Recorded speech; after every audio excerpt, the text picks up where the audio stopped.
출애굽기 2장 읽습니다. 이집트의 이스라엘 백성들, 그러니까 야곱이 하나님이 이름을 바꿔주셔가지고 이스라엘이 되잖아요. 그래서 야곱 공동체, 이스라엘 공동체가 이집트에서 잘 살고 있었죠. 국빈 대접 받으면서 잘 살았는데 시간이 몇백 년 지나면서 그 땅의 노예로 전락해 있었습니다. 그게 우리가 1장에서 본 내용이었고, 그런 가운데서도 하나님이 이스라엘의 조상인 아브라함 때부터 바다의 모래처럼 하늘의 별처럼 번성할 거라고 하니까 하나님 뜻대로 이 이스라엘이 계속 번성하고 있었어요.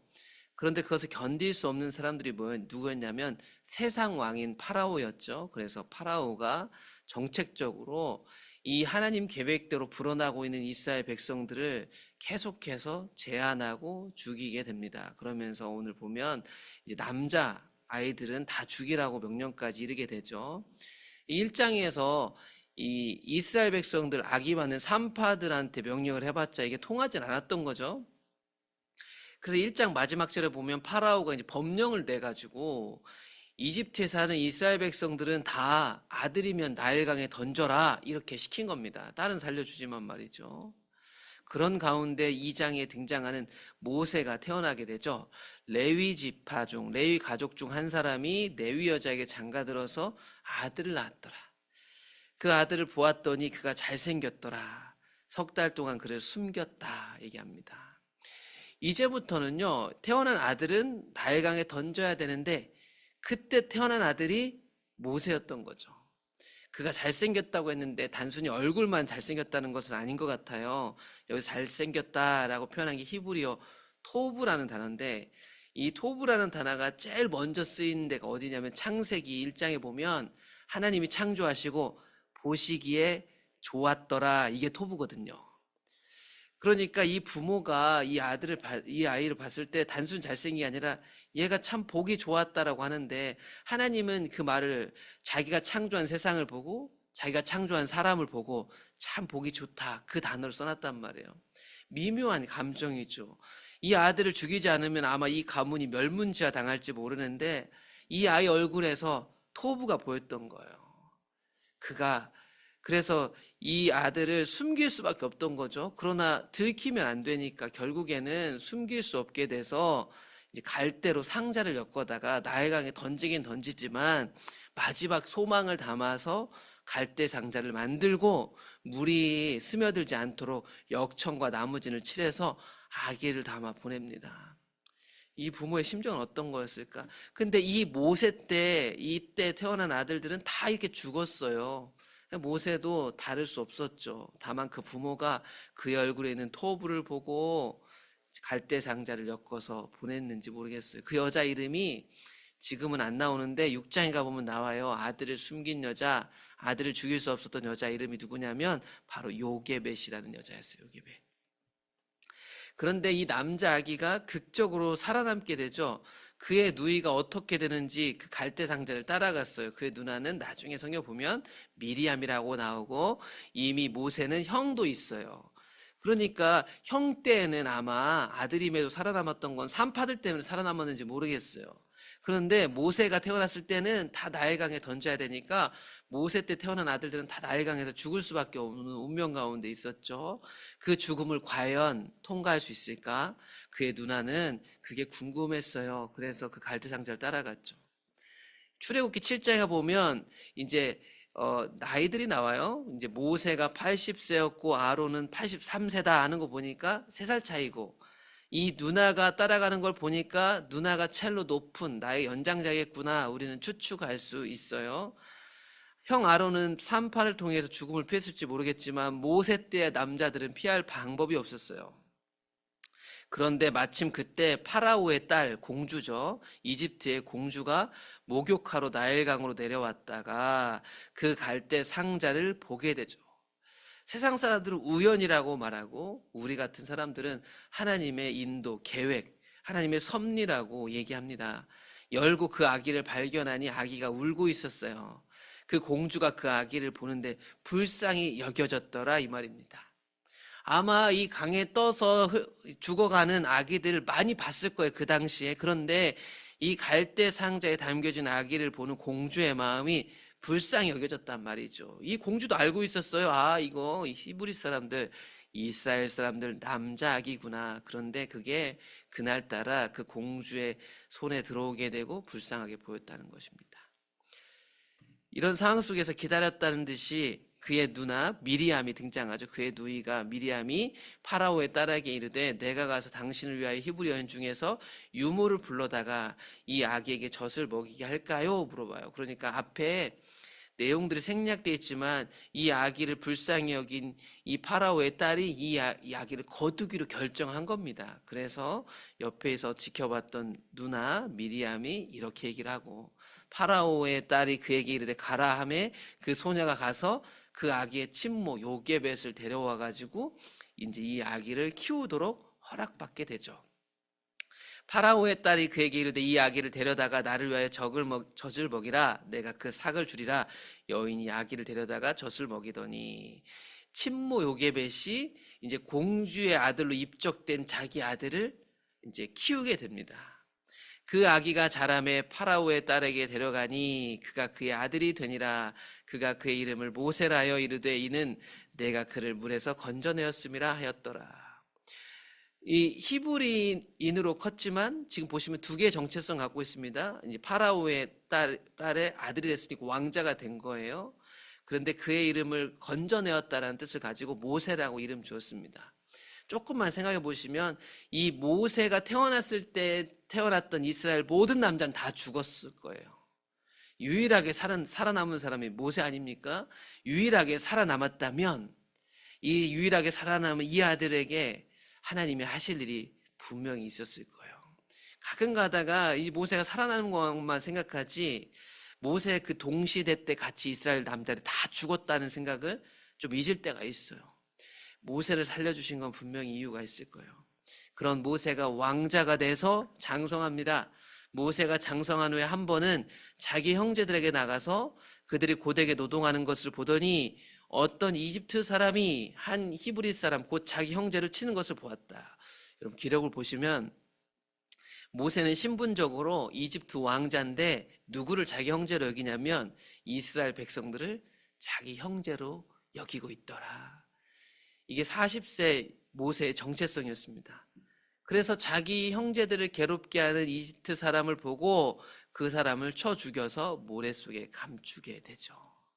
이때 왜 그랬는가에 대한 내용을 신약 성경인 사도행전 7장에 보면 스데반 집사님이 이게 설교해 놓은 내용이 자세히 나와요.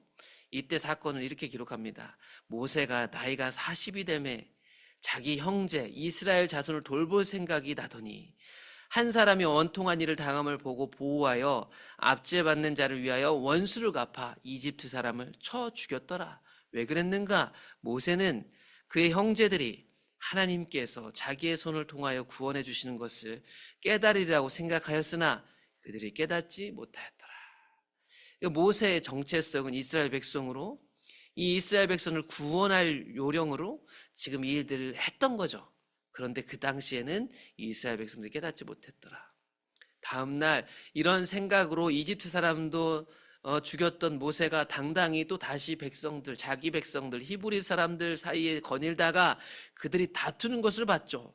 그 얘기합니다. 왜 동포끼리 싸우냐라고 얘기합니다. 그랬더니 그 히브리 사람들, 이스라엘 사람들이 얘기합니다. 누가 너를 우리의 다스리는 자, 재판관으로 삼았느냐? 네가 이집트 사람을 죽인 것처럼 나도 죽이려느냐? 모세가 두려워하여 이르되 일이 탈로 되었도다.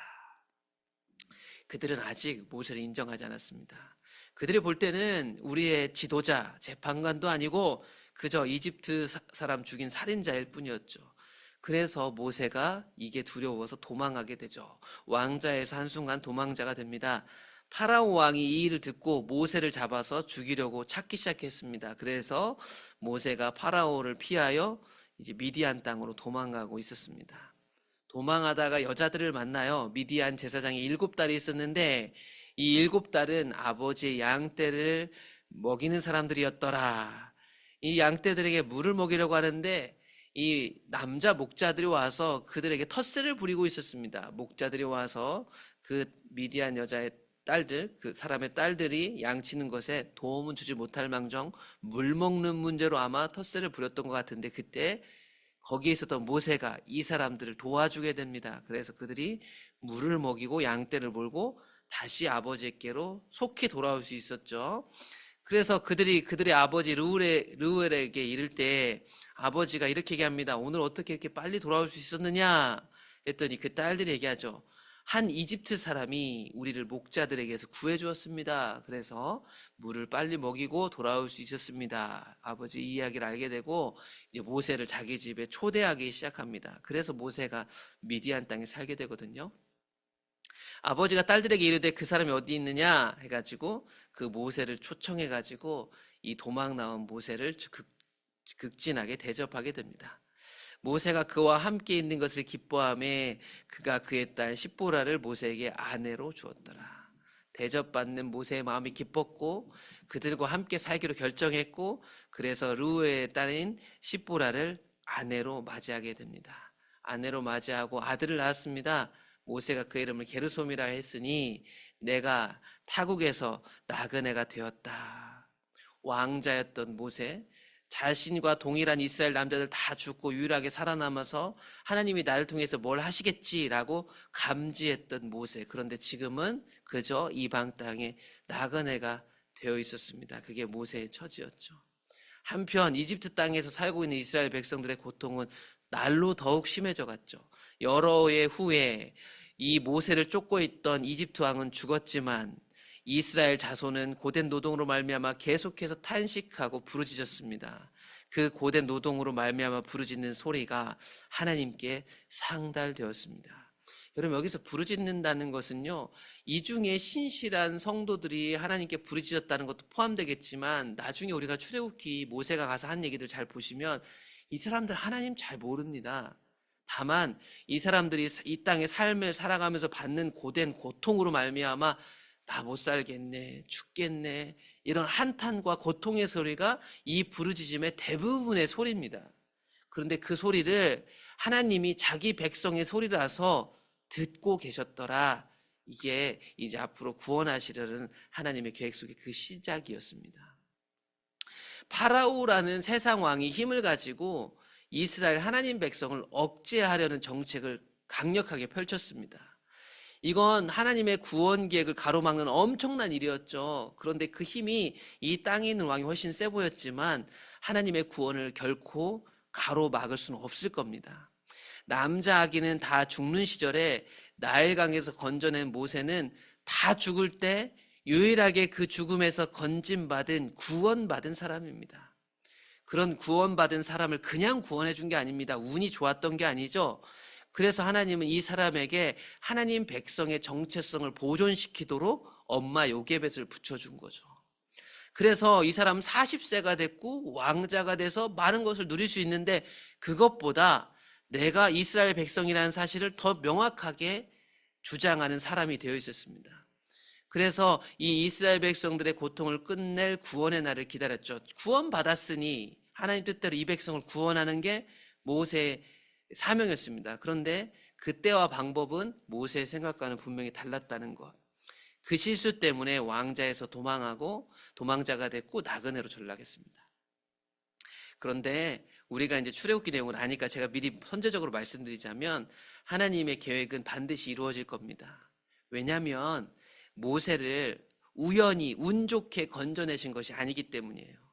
그렇게 생각해 본다면 우리가 천국 백성이 되고 예수 믿게 되고 구원받은 것도 절대 우연이 아니라는 것.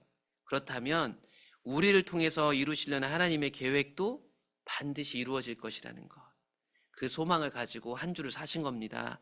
이 한 주를 잘 정리하시면서 나를 통해서 구원받은 나를 통해서 건져냄 받은 나를 통해서 또 건져낼 하나님의 계획이 이루어지도록 한 주를 살피고 또 다가오는 한 주를 생각하시며 기도하시면 좋겠습니다.